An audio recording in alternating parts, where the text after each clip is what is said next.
కొన్ని అవలక్షణాలను వ్యసనాలకు బానిసలైన కొంతమంది వ్యక్తులు స్వార్థ ప్రయోజనం కోసం తెలంగాణలో డ్రగ్స్ కానీ గంజాయి కానీ సైబర్ క్రైమ్ నేరాలకు కొంతమంది పాల్పడుతున్నారు. ఇట్లాంటి ప్రత్యేకమైన సందర్భంలో దాదాపుగా 540కి పైగా ఎస్ఐలు ఏఎస్ఐలు ఈరోజు తెలంగాణ సమాజానికి సేవలు అందించడానికి మీరు ముందుకు వస్తున్నారు. అందుకే ఈరోజు మీ పరేడ్ చూసిన ముఖ్యంగా పల్లి భాగ్యశ్రీ మీ పరేడ్ కమాండర్గా ఈరోజు ప్రదర్శించిన నైపుణ్యం మీ అందరిని చూసిన తర్వాత నాకు సంపూర్ణమైన విశ్వాసం కలిగింది. రేపటి నుండి మీరు తెలంగాణ రాష్ట్రంలో డ్రగ్స్ మీద గంజాయి మీద సైబర్ నేరాల మీద ఉక్కు పాదం మోపి తెలంగాణ రాష్ట్రంలో గంజాయికి డ్రగ్స్ కు స్థానం లేదు. అట్లాంటి కార్యక్రమాలకు ఎవరైనా పాల్పడితే వాళ్ళని ఎవరిని క్షమించము అనే విధంగా మీరు ముందుకు నడుస్తారని మాకు సంపూర్ణమైన విశ్వాసం కలిగింది. మిత్రులారా, ఇది ఉద్యోగం కాదు, ఇది ఉద్యోగ భద్రత కాదు మీకున్నది. తెలంగాణ రాష్ట్రంలో ముఖ్యంగా పోలీసు విభాగంలో చేరే ప్రతి యువకుడికి ఇది ఒక భావోద్వేగం. ఇది ఉద్యోగ బాధ్యత కాదు, ఇది ఒక భావోద్వేగం. ఈ రాష్ట్రాన్ని మనం వందలాది మంది మీలాంటి నిరుద్యోగ యువకులు ఉద్యమకారులు ప్రాణ త్యాగాలు చేసి తెలంగాణ రాష్ట్రాన్ని సాధించుకున్నాం. ఈ సాధించుకున్న రాష్ట్రంలో వ్యసనాలకు తావు ఉండకూడదు. గంజాయి డ్రగ్స్ సైబర్ నేరాలకు ఎక్కడ కూడా అవకాశం ఉండకూడదు. ఈ తెలంగాణ రాష్ట్రం మనది. 4 కోట్ల తెలంగాణ ప్రజలు మన కుటుంబ సభ్యులు.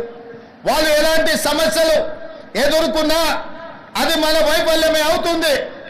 మన మీద సంపూర్ణమైన విశ్వాసం పెట్టుకొని ప్రజాప్రతినిధులతో పాటు 24 గంటలు ప్రజలకు అందుబాటులో ఉండి ప్రజలకు అవసరమైన అందించే సేవలు పోలీసులే. పోలీసులకు సమయం లేదు, సందర్భం లేదు. ఏ సమస్య వచ్చినా, వరదలు వచ్చినా, కరువు వచ్చినా, లేకపోతే భూకంపాలు వచ్చినా, శాంతి భద్రతల సమస్యలు వచ్చినా, లేదా మత కలహాలు వచ్చినా, ఆర్థికపరమైన నేరాలు జరిగినా, ఏవి జరిగినా ముందు బాగానే ఉండి ఆ సమస్యల మీద పోరాటం చేసేది పోలీసు సిబ్బంది, పోలీసు విభాగం. అందుకే నేను మీతో పంచుకున్నది ఇది ఉద్యోగం కాదు, ఇది ఒక భావోద్వేగం. ఈ భావోద్వేగమే ఈ తెలంగాణ రాష్ట్రాన్ని పునర్నిర్మించి భవిష్యత్ తరాలకు బంగారు బాటలేసే బాధ్యత మన అందరి మీద ఉన్నది.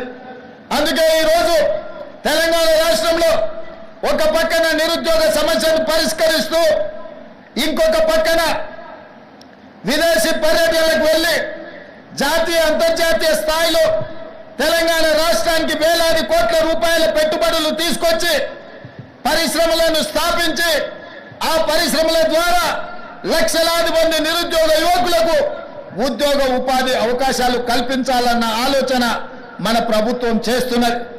ఈరోజు ఉద్యోగాలే కాదు, నిరుద్యోగ సమస్యను పరిష్కరించడమే కాదు, ఈ సమాజంలో పెట్టుబడులు తీసుకురావడమే కాదు, రైతన్నలు నేతన్నలు పట్టణ అన్నం పెట్టేది రైతన్నలైతే ఆ రైతన్నలకు ఆత్మగౌరవంతో బ్రతకడానికి నేతన్నలు సహకరిస్తున్నారు. నేతన్నలతో పాటు గీతన్నలు ఈరోజు మన సమాజంలో ఉన్నారు. కుల వృత్తులు, చేతి వృత్తులను బలోపేతం చేస్తూ ఆ వృత్తులను ఆదుకుంటూ ఈనాడు తెలంగాణ రాష్ట్రంలో 8 నెలల్లోనే సరిగ్గా 27 రోజుల్లో 18,000 కోట్ల రూపాయలు రైతు రుణమాఫీ చేసి 22,22,687 మంది రైతుల ఖాతాలో 18,000 కోట్ల రూపాయలు వేసిన చరిత్ర ఈ దేశంలోనే మొట్టమొదటిది